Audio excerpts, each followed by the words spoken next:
je m'appuyais nonchalamment contre une colonne de pierre froide, feignant l'insouciance tout en scrutant la foule des fêtes de fin d'année qui défilait sous mes yeux.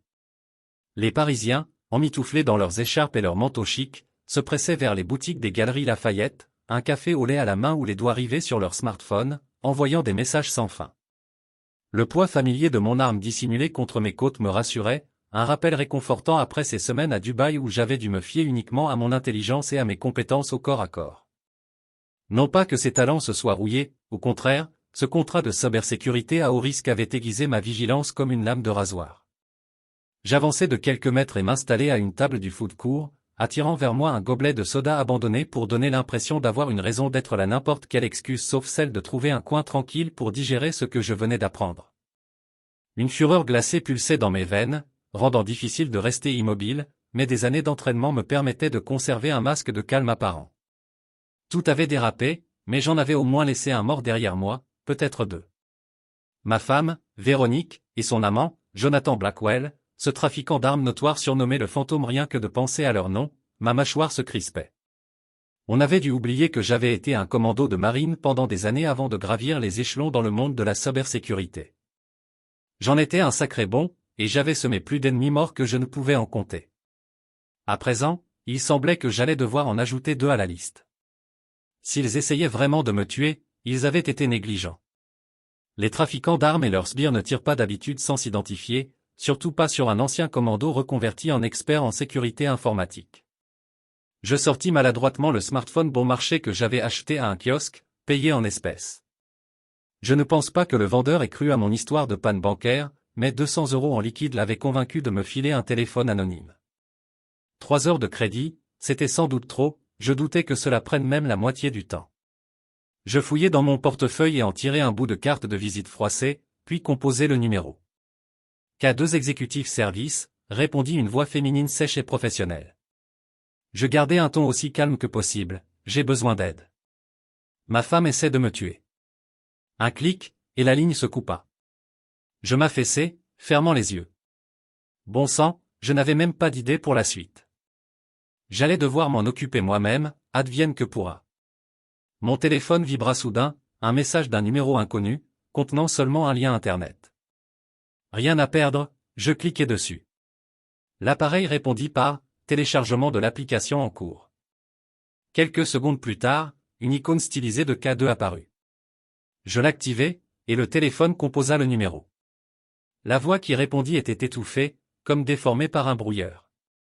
Tenez votre téléphone à bout de bras et regardez l'écran. J'obéis, et l'écran pulsa en prenant ma photo. Elle s'afficha brièvement pas flatteuse, mon teint était livide, sans doute le choc et la rage contenue. Presque aussitôt, la femme reprit, « Non, s'il vous plaît. » Dominique Thorne. Une pause, et j'eus l'impression désagréable qu'elle vérifiait mon dossier. Statut opérationnel, armé, indemne, mais nécessitant une assistance immédiate. Nature de la situation. Ma femme est impliquée avec un trafiquant d'armes nommé Jonathan Blackwell. Ils vendent des informations classifiées auxquelles j'avais accès. Je dois neutraliser la menace. Veuillez patienter. Et là, la musique d'attente se mit à jouer La fille d'Ipanema, de toutes les chansons possibles. Je fixai l'appareil, incrédule, puis la voix revint, « Merci pour votre attente. Nous avons un agent disponible dans votre secteur. Rendez-vous à l'entrée sud du centre commercial, près des toilettes pour hommes. L'opérateur arrivera dans 30 minutes. Je n'ai peut-être pas 30 minutes. Il pourrait me traquer en ce moment même. L'opérateur organisera une extraction immédiate si la situation dégénère. Besoin d'assistance médicale? Négatif. Je suis prêt au combat. » La ligne se coupa avec une finalité sinistre. Je me levai de la table et commençai à marcher avec précaution, essayant de passer pour un acheteur de Noël ordinaire. L'entrée sud était à plus d'1 kilomètre à travers le centre, avec ses vitrines illuminées et ses odeurs de crêpes et de vin chaud flottant dans l'air. En sortant du food court, je jetai un regard en arrière, pas de signe de poursuite. Bien. Mais je savais qu'il ne fallait pas baisser la garde. Les magasins de vêtements, de chaussures et les bistrots défilaient tandis que je longeais la foule. Cela me prit presque 20 minutes, et j'y étais presque, voyant le panneau des toilettes, tremblant d'anticipation, quand une main serra fermement mon coude droit. Une famille passa près de nous, les parents promettant du chocolat chaud aux enfants emmitouflés dans leurs doudounes colorées pour les garder en ligne. Continuez à marcher, monsieur Thorne, murmura une voix avec un léger accent, peut-être d'Europe de l'Est, russe ou polonais. Je le regardai, costume noir impeccable, par-dessus sombre. Même sans l'accent, il n'avait pas l'air d'un sbire de Blackwell. Il me montra discrètement un automatique compact dissimulé dans son manteau. Cela me revint, je l'avais vu pendant l'embuscade devant chez moi. C'est Dominique. Très bien, Dominique. Continuez. Je préférerais ne pas le faire ici, devant tous ces enfants, mais je le ferai si vous m'y forcez. Il se tut alors que nous passions une adolescente maigre comme un clou, en manteau sombre avec un sac à dos violet vif, cheveux rentrés sous un bonnet assorti, absorbée par son téléphone. Vous nous avez rattrapés plus vite que prévu. Reconnaissance faciale et logiciel de surveillance sur les caméras du pont. On les avait installés il y a des mois pour une autre opération. Coup de chance qu'ils soient encore actifs, et que vous alliez dans cette direction. J'ai trouvé votre véhicule sur le parking. Une autre famille nous croisa, avec 2 gamins à bout de force, pleurnichards après une journée de shopping. Même en pleine forme et armés, il y avait trop de civils innocents autour. La chance me sourit. Il haussa les épaules avec élégance. C'est la vie. Il était étonnamment poli pour un tueur à gages. J'étais encore trop prudent pour tenter quoi que ce soit. Il me guida dans un couloir de service en face des toilettes, et nous avançâmes jusqu'au coin. J'étais à court de temps. Il me poussa au tournant et sortit son arme. Un bruit sourd, comme une cloche lourde, résonna dans le corridor carrelé. Il fit un pas chancelant en avant et s'effondra. L'adolescente au bonnet violet se tenait derrière lui, tenant une énorme clé à molette prête à frapper à nouveau, le visage impassible. Elle me regarda, puis lui, équilibrant l'outil sur son épaule frêle. Elle s'accroupit, vérifia sa respiration et ses pupilles avec une précision mécanique, puis ramassa l'arme. Elle la vida avec une aisance professionnelle, la glissa avec la clé dans son sac. Presque par habitude, elle prit son portefeuille et le fourra dans une enveloppe argentée.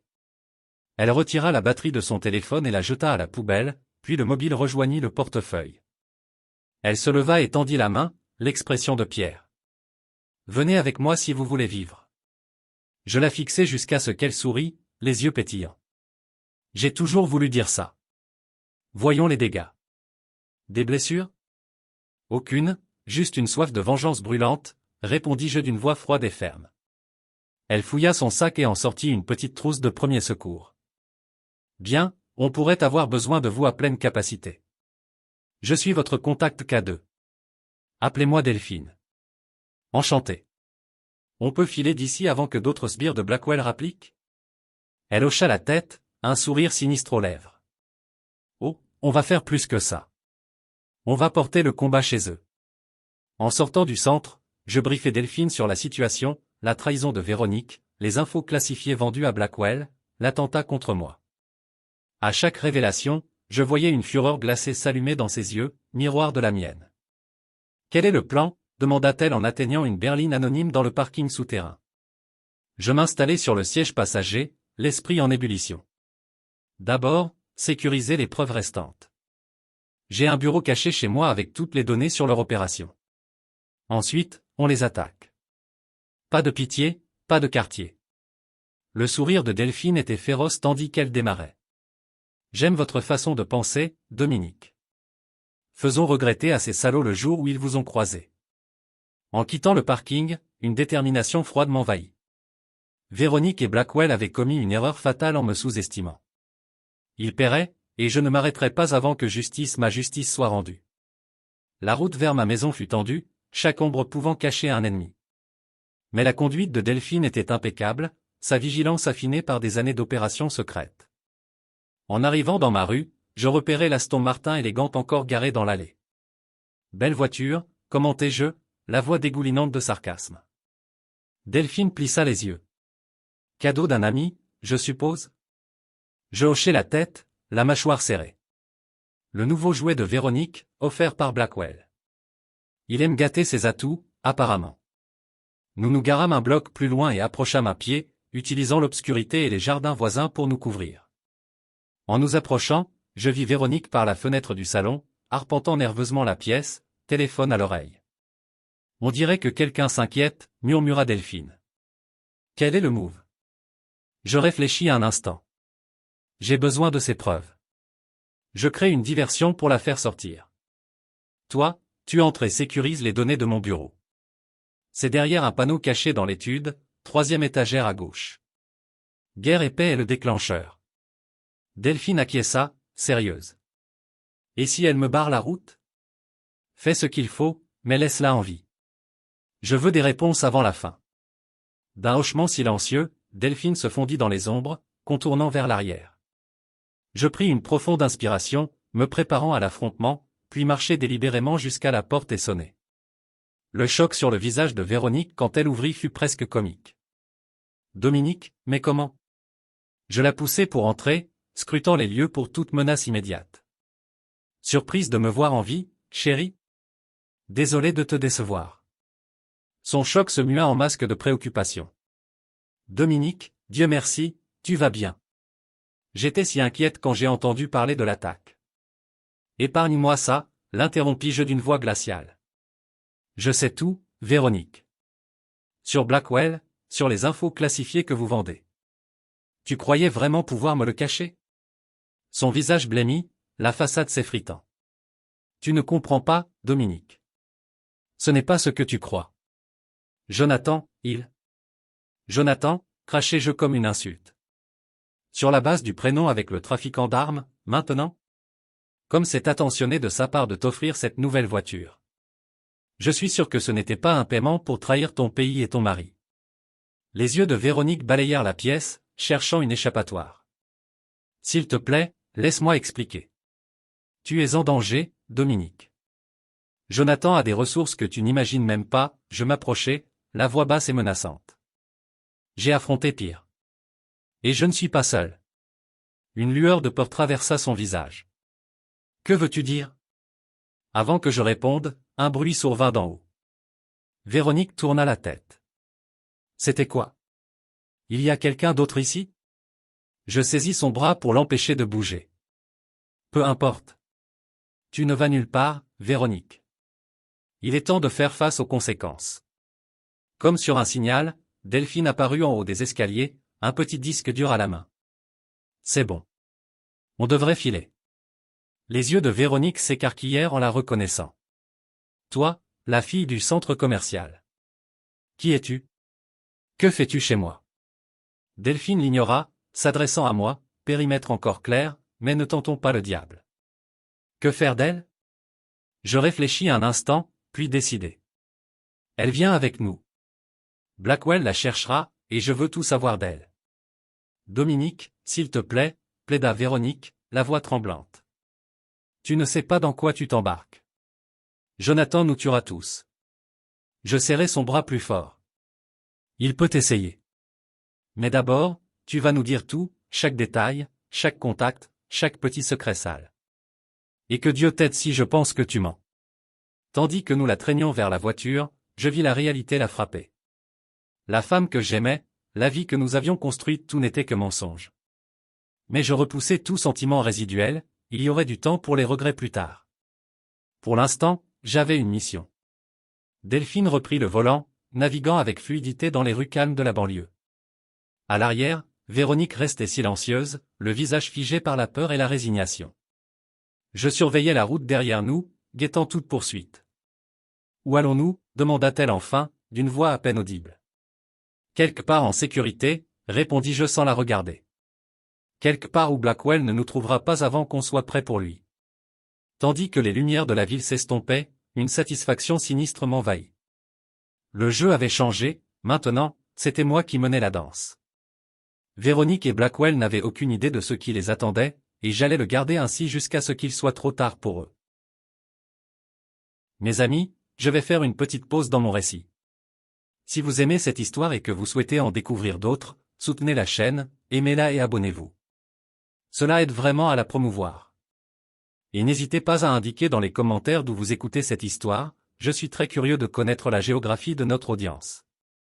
Continuons. Je m'adossai au mur de la planque, les yeux rivés sur Véronique qui arpentait la petite pièce comme un animal en cage. Les dernières 24 heures avaient été un tourbillon de trahison, de violence et de calcul froid. À présent, dans la lumière crue du matin, je voyais le prix qu'elle avait payé. Bien, qu'elle ressente une fraction de la douleur qu'elle avait infligée. Tu ne peux pas me garder ici éternellement, Dominique, cracha-t-elle, ses supplications remplacées par du venin. Je ne répondis pas, me tournant vers les écrans de surveillance que j'avais installés. La planque était une forteresse, chaque entrée couverte par des couches de protection. Si les hommes de Blackwell nous trouvaient, ils auraient un enfer à affronter. La voix de Delphine grésilla dans le communicateur, périmètre clair. Aucune activité dans un rayon de 5 kilomètres. Reçu, répondis-je calmement. Reste vigilante. Ces salauds sont glissants. Je sentis le regard de Véronique me transpercer. Quand je la regardai enfin, la haine dans ses yeux était palpable. Tu n'as aucune idée de ce contre quoi tu te bats, Dominique. Jonathan nous trouvera, et quand il le fera. Quand il le fera, il regrettera d'avoir entendu le nom de Dominique Thorne, l'interrompis-je d'un ton glacial. Ton petit ami a commis une erreur fatale en te utilisant contre moi. Et toi, tu es encore plus idiote d'avoir suivi. Le visage de Véronique se tordit de rage. Espèce d'arrogant salaud. Tu te crois supérieur à tout le monde, hein? Toujours le grand héros, le soldat parfait. T'es-tu déjà demandé si je voulais plus que d'être une épouse trophée pour un homme qui se souciait plus de son travail que de son mariage? Une étincelle de colère me traversa, vite réprimée. Alors tu as décidé de vendre ton pays pour coucher avec un marchand de mort? Dis-moi, Véronique, est-ce que l'argent, l'excitation, valait la peine de détruire tout ce qu'on avait construit?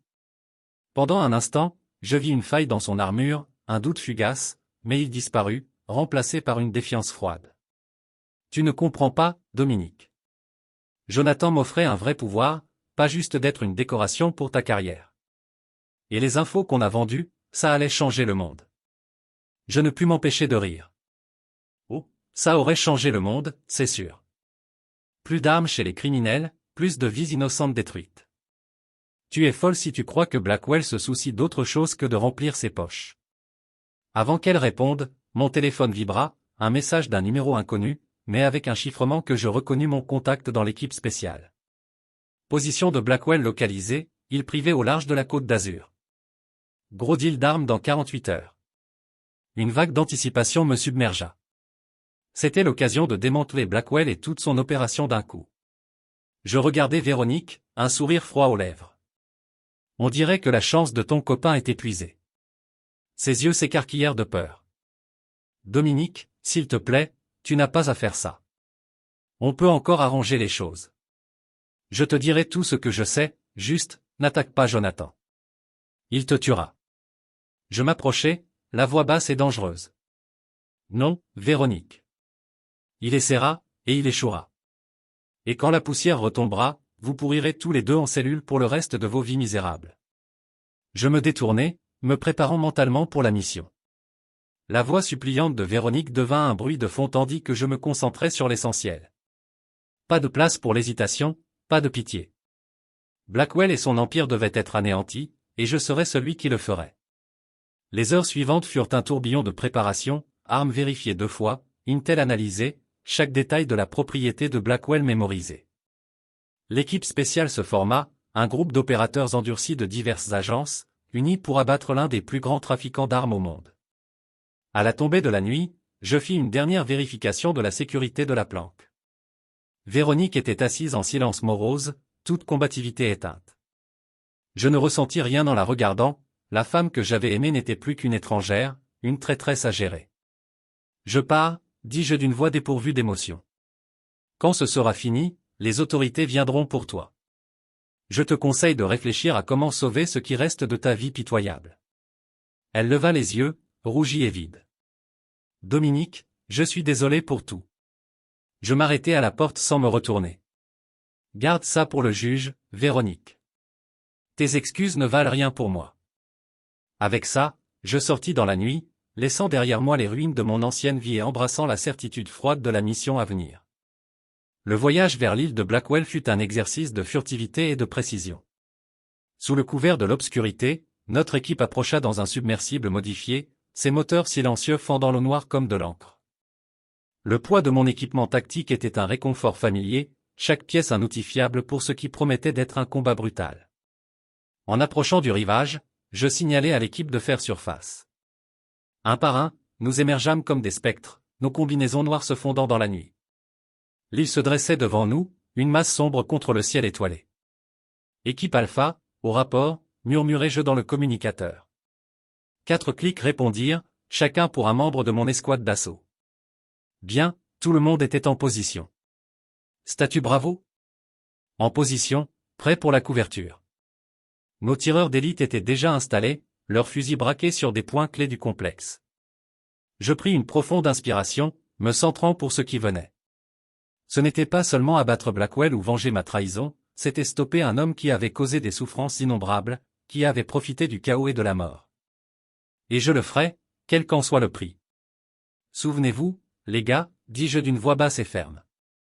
Blackwell est la cible principale. Vivant si possible, mais pas de risques inutiles. Les autres sont sacrifiables. Clair? Un cœur d'affirmation. Je hochai la tête, satisfait. C'étaient des pros, les meilleurs. Ils comprenaient les enjeux. Allons-y. Nous avançâmes à travers la jungle dense autour du complexe, mouvement silencieux et déterminé. Des années d'entraînement prirent le relais, chaque sens en alerte pour le moindre danger. Le chant occasionnel d'un oiseau nocturne ou le bruissement des feuilles dans la brise étaient les seuls sons brisant le silence inquiétant. En approchant du périmètre, je levai le poing pour arrêter l'équipe. Devant nous, à peine visible dans la pénombre, la première ligne de défense, un haut mur surmonté de fils barbelés, patrouillé par des gardes armés. Je tapotai 2 fois le communicateur signal pour Bravo d'éliminer les sentinelles. 2 craquements étouffés fendirent l'air, si discrets qu'on aurait pu les prendre pour des branches cassées. Les gardes s'effondrèrent sans bruit, leurs corps attrapés et déposés au sol par leurs camarades avant tout son. Claire, murmura la voix dans le communicateur. Nous escaladâmes le mur avec aisance. Une fois de l'autre côté, nous nous divisâmes en 2 équipes, chacune vers un point d'entrée prédéfini. Mon partenaire, un ancien de la DGS nommé Martinez, se plaça à mes côtés tandis que nous approchions d'une entrée latérale du bâtiment principal. Le verrou ne résista pas à l'outil électronique de Martinez, en seconde, nous étions dedans. L'air conditionné frais contrastait avec l'humidité extérieure. Je signalai à Martinez de prendre la tête, couvrant son avance tandis que nous progressions dans le complexe. L'intel était solide, la disposition correspondait parfaitement au briefing, nous permettant de naviguer les couloirs labyrinthiques avec confiance. En approchant de la zone centrale où Blackwell se trouvait probablement, des voix nous parvinrent plusieurs langues, le tintement de verre. Le deal d'armes battait son plein. Je tapotai 3 fois le communicateur signal pour converger et préparer la brèche. En un instant, je sentis l'équipe se positionner autour de la pièce. Nous étions prêts à frapper. À mon signal, murmurai-je. 3, 2, 1. Exécuté. Le monde explosa en chaos. Des grenades assourdissantes détonèrent, emplissant la salle de lumière aveuglante et de bruit assourdissant. Nous irruptâmes, armes prêtes, hurlant des ordres en plusieurs langues, Interpol. À terre. Main visible. La plupart des acheteurs d'armes tombèrent immédiatement, étourdis. Quelques-uns tentèrent de résister, saisissant des armes, mais furent vite maîtrisés. Au milieu de tout ça, je cherchais un visage, Jonathan Blackwell. Je le repérai au fond, essayant de filer dans la confusion. Pas cette fois, salaud. Je chargeai, esquivant les trafiquants paniqués et les meubles volants. Blackwell me vit, ses yeux s'écarquillant de reconnaissance et de peur. Il se tourna pour fuir, mais j'étais plus rapide. Je le plaquai au sol avec toute ma force, le clouant face contre terre. Il se débattit, maçonnant un coup de coude solide au poignet, mais l'adrénaline m'empêcha de le sentir. C'est fini, Blackwell, grognai-je en lui tordant les bras derrière le dos, peut-être avec plus de force que nécessaire, et en lui passant des menottes renforcées. En le relevant, je me penchai près de lui, la voix basse et menaçante, « Tu as fait une grosse erreur en t'en prenant à moi et aux miens. J'espère que ça en valait la peine. » La peur dans ses yeux en disait long, il m'avait sous-estimé, pensant pouvoir utiliser Véronique sans conséquence. À présent, la réalité le frappait. Je le poussai vers Martinez, qui prit le prisonnier en charge. Autour de nous, l'équipe sécurisait les autres trafiquants et collectait des preuves. L'opération était un succès total. Tandis que l'adrénaline retombait, je balayais la scène du regard. Des années de travail, des mois d'angoisse personnelle, culminant en cet instant. L'empire de Blackwell était en ruine, ses acheteurs en garde à vue, un trésor d'infos sur le trafic d'armes mondial en nos mains. Pas d'euphorie, pas de triomphe, juste une satisfaction sinistre que justice ait été rendue, une menace neutralisée. Il y aurait du temps pour la réflexion plus tard, pour l'instant, du travail restait. Je activais le communicateur vers le QG de l'équipe, ici Alpha 1. Cible sécurisée. Je répète, Blackwell est en custodie. Opération réussie. La réponse fut immédiate, reçue, Alpha 1. Excellent travail. Équipe d'extraction en route. Sécuriser le site et préparer le débrief. J'acquiesçai et retournai à la tâche. La nuit était loin d'être finie, mais le plus dur était fait. Blackwell était fini, et bientôt Véronique affronterait son propre jugement.